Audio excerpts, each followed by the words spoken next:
For thousands of years, Malta has been invaded and captured by sailors. Napoleon's soldiers were the last warriors to be chased from Malta in 1800 AD. Throughout history, the Phoenicians, the Romans and the Arabs have influenced Malta's people and culture. Because of its geographical position between Italy and North Africa, the islands have always been a popular prey. The Maltese islands consist of Malta, Comino and Gozo. We are going to Gozo. Starting with its oldest history, the Giganta Temple, the most spectacular site on the island. Archaeologists believe that the first settlers in Malta crossed the Mediterranean from Sicily already 5200 BC. A few years later, they built this temple that is to be one of the oldest standing buildings in the world. This was a farming community of people. They were not warlike at all, they were very peaceful, and they depended very much on the ground and what the ground provided them. Behind these temple walls, they would bring in animals and sacrifice these animals in order to ensure that their deity, their god, continued providing them and the ground with fertility. As long as they had fertility, they could have that infinite life. No one knows what happened to the first settlers on Gozo. Slowly, all the tracks from the first Maltesers disappear. The architecture on the island makes it very obvious that the Maltese wished to protect themselves from intruding warriors. Big fortresses with traps by its entrances stopped many soldiers from robbing and capturing the island. A lot of them were kept in dungeons for years.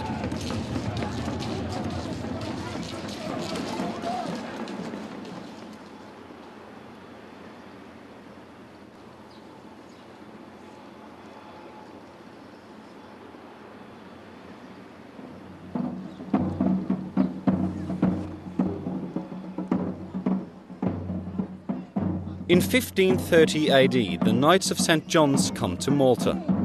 They belonged to a Catholic order of chivalry founded in Jerusalem in the 13th century. This army consisted mainly of the European nobility and was forced out from both Jerusalem and Rhodos after many lost battles. 35 years after they arrived here, the Turks came here and launched a huge attack on the Maltese Islands. At the time, there were only 700 knights and 7,000 Maltese soldiers. The Turks arrived on board 200 ships and they numbered 40,000.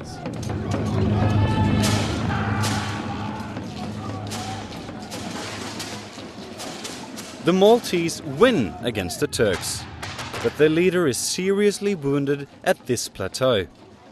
To honor him, the Maltese start building a whole city that turns out to be Valletta, the capital of Malta. Satisfied with the victory, the European nobility sends money and gifts, and the Pope himself sends his own architect to Malta. Valletta becomes the first city in Europe drawn by an architect. With its straight and parallel streets, they call Valletta a city for gentlemen, built by gentlemen. Under the rule of the knights, Malta becomes rich and peaceful. They build hospitals, the people get protection, and Valletta is definitely a city of high European standards.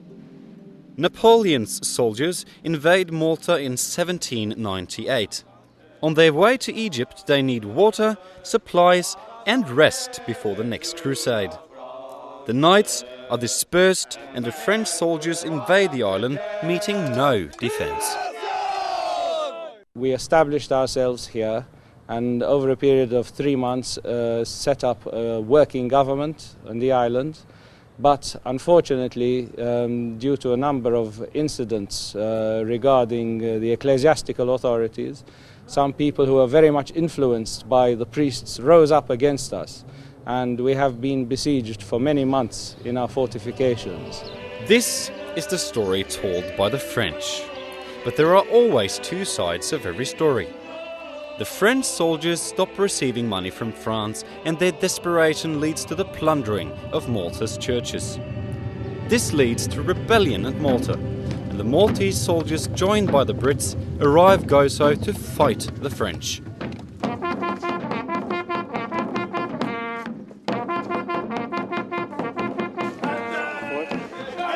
Napoleon's soldiers are already warned of the attack and send their men to the streets of Victoria to stop the rebels.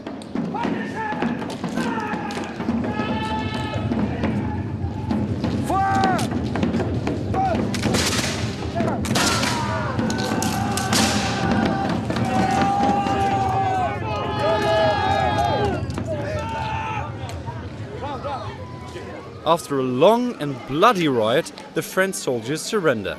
Okay, Sergeant. I surrender. They return to France. This is the story of Malta, performed by amateurs in the streets of Victoria. The scene can be seen several times a year. Malta's past still remains. The streets of Valletta are still crowded and busy. More than 9,000 people live in Malta's capital.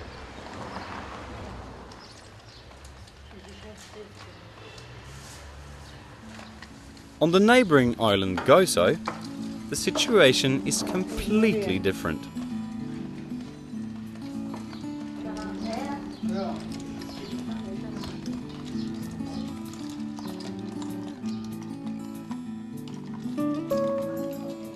Gozo is the second biggest of the three Maltese islands, situated only a few miles from Malta. You get here by ferry or helicopter. Its steep cliffs and beautiful beaches make Gozo's scenery dramatic and peculiar. Life here is quiet and peaceful. The locals have their incomes from farming and fishing. The laid-back atmosphere attracts the tourists, but Gozo is still off the beaten tracks and remains a different island. Gozo is still, it's still developing as such. Even the inhabitants are in a way, it's more like Malta of 20 years ago. We still got that lively charisma, the welcoming of people visiting to the island.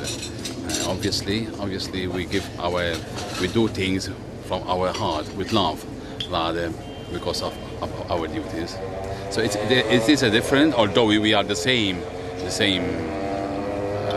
nationality, but I think there is a bit of a difference, yes. A fifth of Gozo's population lives in its capital Victoria, while the rest of its inhabitants live in small villages in the countryside. Victoria is situated right in the middle of the island. The local markets in the capital attract people from all over. In the main street you find small shops, restaurants, banks and theatres.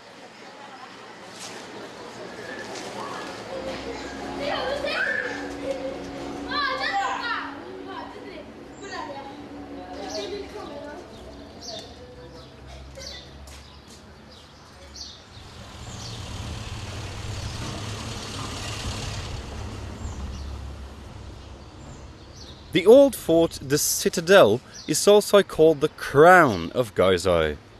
Inside the fort you find a beautiful cathedral, the Assumption, dated back to the 17th century, as well as several museums. From the top of the cathedral you have a magnificent view over the island. Everywhere you can spot small villages because of its high church steeples.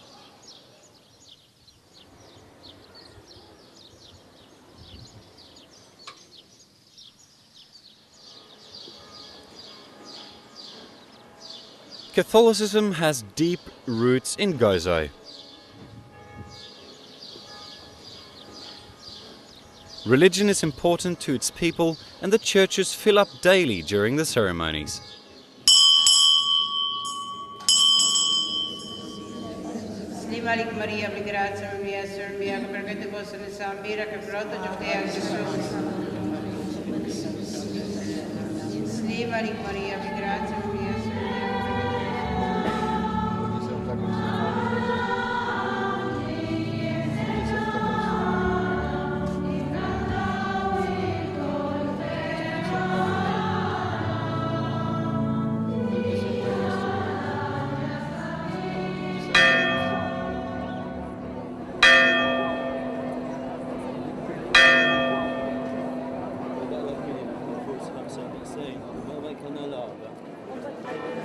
Today the church Mjar is celebrating its own saint, Saint Anthony.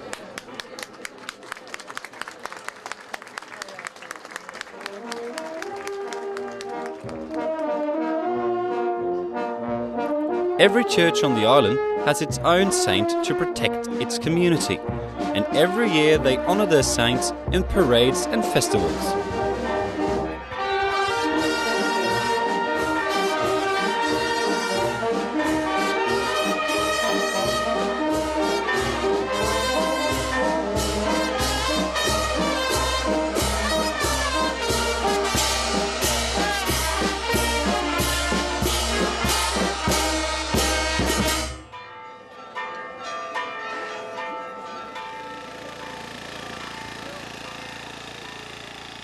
People on Gozo are close to nature.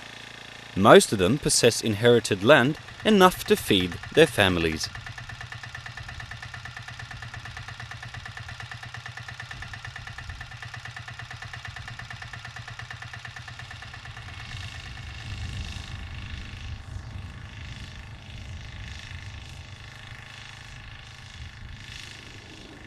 Gozo's colourful fishing boats is inherited from the Phoenicians that came to the island 550 BC. The eyes painted at the bow shall protect the fishermen from shipwreck due to superstition.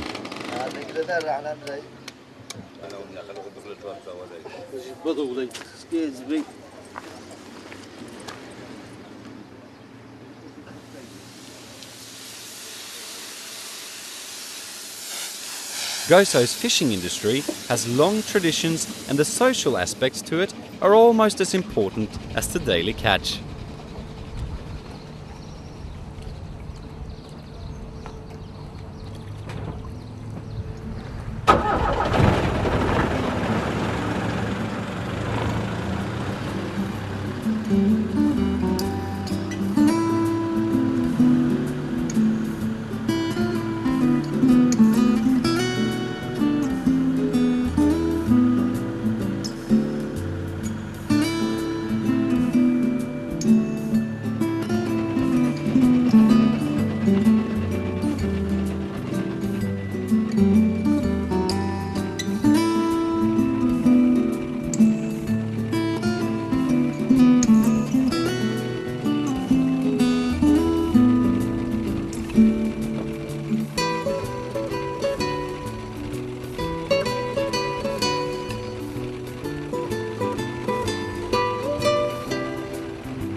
Fish is one of Gozo's many specialities. In the local restaurants you can try typical food from Gozo.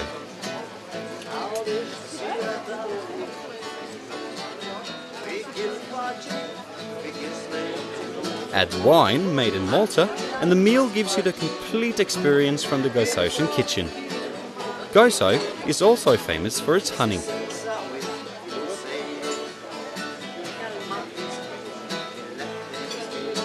Fresh fruits, vegetables, homemade goat cheese and fresh bread are a natural part of the diet on Gozo. Glass can also be art. Blue and green glass in untraditional shapes is typical for Gozo and a perfect souvenir to bring home. At the shop on the island's glassworks, you may observe the glass blowers in action.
The Mediterranean's clearest water is here in Gozo.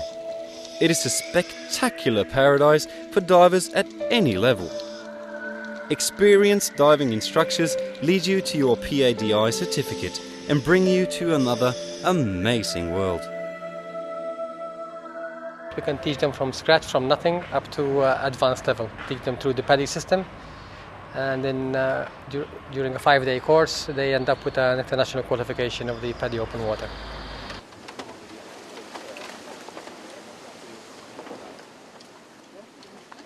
When you go for a dive here at Gozo, Calypso Diving Centre will assist you with anything you need.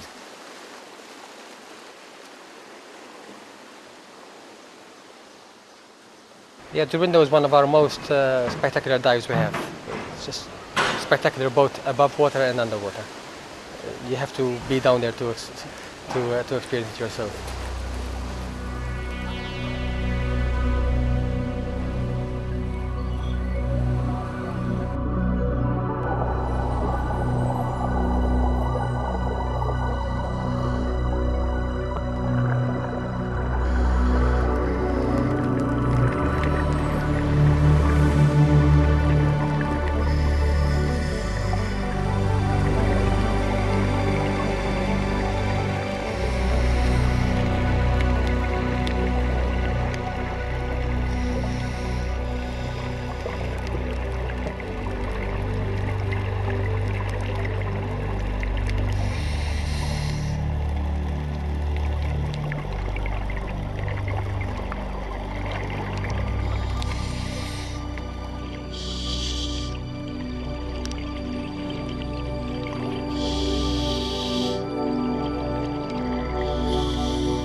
If you are the type who likes to keep your head above water, the beaches are a good place.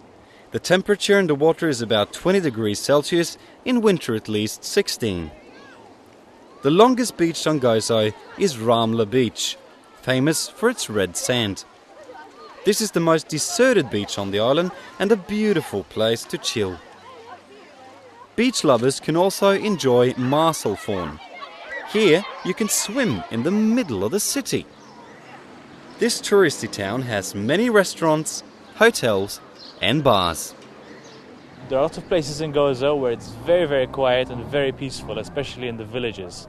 Then besides those places, there are places like these, like Marselforn and Schlendi, where there are a lot of cafes and restaurants and terraces and bars outside, where the locals can sit and enjoy themselves, as well as the Maltese tourists. And now, sooner or later, we're starting to get a lot of tourists from other countries coming here as well.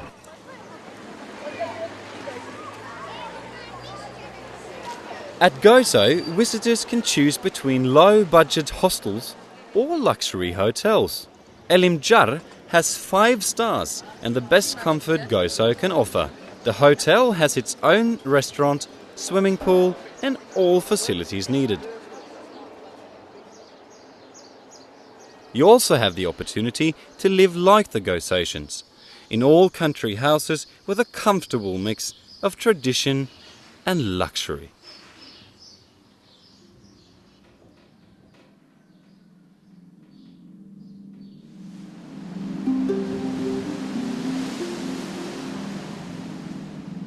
With its gorgeous nature, Gozo is still an undiscovered beauty in the Mediterranean Ocean. In a laid-back atmosphere, you can all year round be touched by its dramatic history, its Catholic distinctive stamp, and its lovely beaches.